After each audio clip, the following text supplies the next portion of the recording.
A very common question asked to me is what is a free zone and which is the best free zone for my business.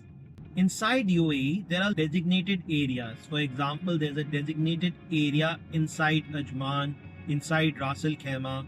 In Dubai, there are a couple of designated areas, and these areas are called the free trade zone. What do you mean by that? That they have their own jurisdiction, little different from the mainland of Dubai.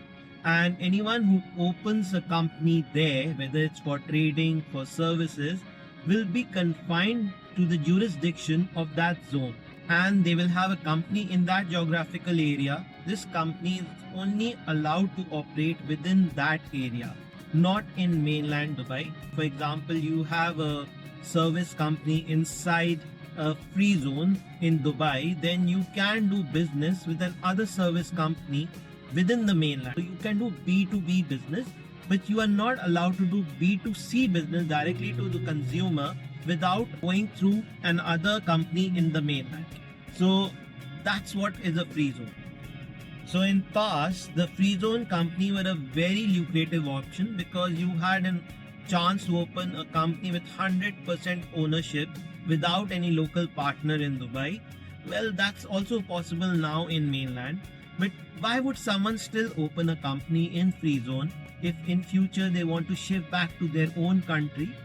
Second, they want a very fast option for a visa and opening a bank account in Dubai. Third, they do not really want to spend on having a proper office in Dubai. They just want a flexi desk option. Someone who wants to save taxes in Dubai.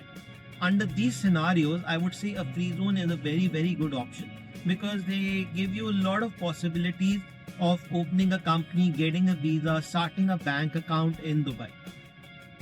And if you want to trade mostly outside UAE, then again free zone is a very, very good option, say for a consultancy company who wants to provide services to international organizations. Similarly, an import-export company which is just bringing in the products in the free zone and then exporting them out of the free zone. So in that scenario, there is not even any tax you pay for import or export in a free zone.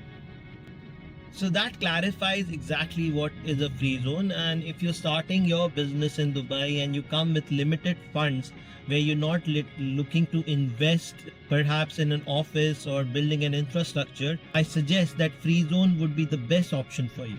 Now, there are so many free zones, and the next question which everyone asks me is that which is the best free zone to start with?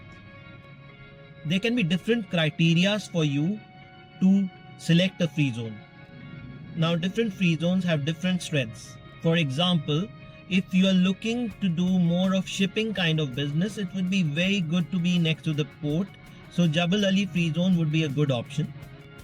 If you want to do a prestigious business with a good address, good banking facilities, and something like IT consultancy services, then Meydan would be the best option. If you are looking for a cheaper option, which is the cheapest in UAE, is Shams. Shams is in Sharjah. That's again a very good option for media businesses. In most of the free zones, you can do all the activities, but it's mostly famous for media services.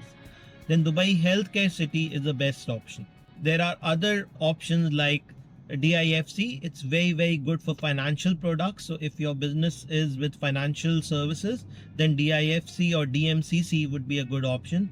And if you're looking for long-term visa and less cost, again in IT, then Dubai Silicon Oasis or IFZA would be a very, very good option. So according to me, the top 3 I can recommend in Dubai for any kind of business and fast service and fast banking would be Meydan as the number 1. The cheapest would be Shams, and the best for the financial services would be DIFC. Still, if you have questions, don't hesitate in messaging us and we would be happy to help you out. Thank you.